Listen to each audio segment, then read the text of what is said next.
ইউক্রেনের উপর ক্রমেই বাড়ছে রাশিয়ার চাপ। মস্কোর দাবি, গত সপ্তাহে দোনেৎস্ক এর নোভায়া ইরিনিকা, ভোরোভস্কে, রাজদোলনায়ে এবং খার্কিভ প্রদেশের কোপানাকি গ্রাম দখল নিয়েছে রুশ সেনারা।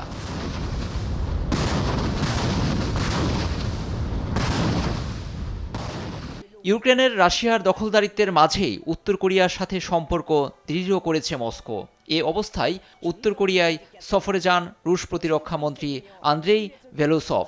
শনিবার উত্তর কোরিয়ার সর্বোচ্চ নেতা কিম জং উনের সাথে বৈঠক করেন তিনি।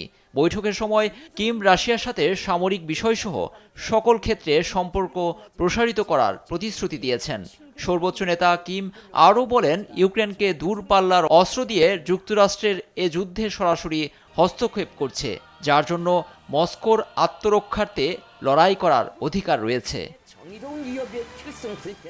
এদিকে সার্বভৌমত্ব রক্ষার ক্ষেত্রে পারমাণবিক অস্ত্র পরীক্ষার কথা ভাবছে রাশিয়া। শনিবার রাশিয়ার উপপররাষ্ট্রমন্ত্রী সের্গেই রিয়াভকোভ এক সাক্ষাৎকারে বলেন, পরিস্থিতি জটিল হলে তারাও বসে থাকবে না।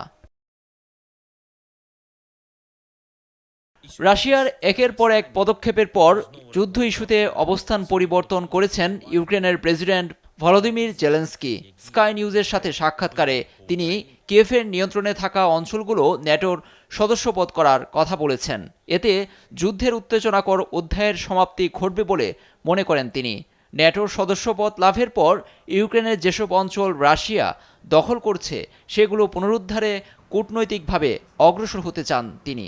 এভাবেই যুদ্ধের সমাপ্তি ঘটবে বলে বিশ্বাস জেলেনস্কির। নিউজ ডেস্ক, দেশ টিভি।